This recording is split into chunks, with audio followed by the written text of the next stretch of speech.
இது சுத்தறது லைட்டா வரும். அந்த ஹெவி பண்ணாதீங்க, லைட்டா பண்ணி. இல்லாட்டி இது ஹெவினா ஒரு பேப்பரை பிடிச்சி பேப்பரை கட்டி பிடிக்கிறது சுத்தம்.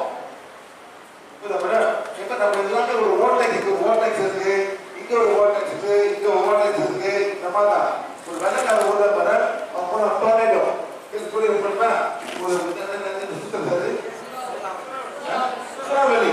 அது என்ன பண்ணுது? இழுத்துட்டு வீசும், இழுத்துட்டு அப்படி வீசும். அதேதான் சக்கரா. அந்த பிராணம் இழுத்துறதுனால கெட்டமான பிராணம் பாவம்னா வெளியாக்கிறோம். அப்படி வேலை செய்யறா எல்லாம் உங்களுக்கு மாட்டிக்கும். அதுதான் நமக்கு பிரச்சனை. ஒரு சூறாவளி இருக்கு, இங்க ஒரு சூறாவளி இருக்கு, எல்லாமே சூறாவளி இருக்கு. அதான் சக்கராவோட ஃபனல் மாதிரி இருக்கும். அதை நல்லா பண்ணாக்கா ஆரோக்கியம் இருப்பீங்க. Very simple.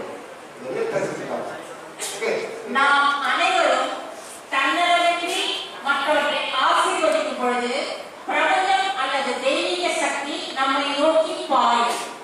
நீங்கள் பெற தயாராக இருந்தால் மிகுதியான ஆற்றல் உங்கள் வழியாக பாயும். பிரபஞ்சத்திலிருந்து இந்த ஆற்றல் ஓட்டத்தை உணர சோதனை செய்து பாருங்கள். இதே மாதிரி அந்த மனசாக்கு போது, அனிமலுக்கு போது, பூமிக்கு போது, மூணுக்கு போது, எல்லாத்துக்கும் போது மேடம். இப்போ நான் ஒண்ணு கேட்கிறேன் சார். இப்போ இந்த பிரபஞ்ச சக்தியை இந்த சூரியன் கிட்ட இருந்து வாங்குறது, பூமி கிட்ட இருந்து வாங்குறது, பிரபஞ்ச சக்தி கிட்ட இருந்து சக்தி வாங்குறது சொன்னீங்க.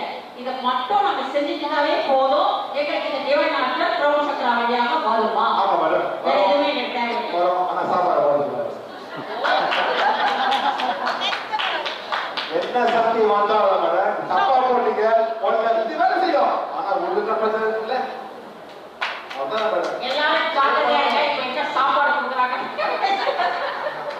இல்ல சார், உண்மையிலே சார் ஒரு தெளிவு எல்லாருக்கும் நல்ல உண்மையிலே இன்னைக்கு ஒரு தெளிவு இருக்கா இல்லையா சார்? சொல்லுங்க பார்க்கலாம். உண்மை உண்மைதானே? உண்மை. பாடி போயிட்டே இருக்கும். சரியா? சரி, ரிலாக்ஸ் சார். ஸோ எல்லாம் வந்துட்டு அதே போல விளையாடுறாங்க. பார்த்தாங்க நாளைக்கு வந்து பார்த்தாங்க.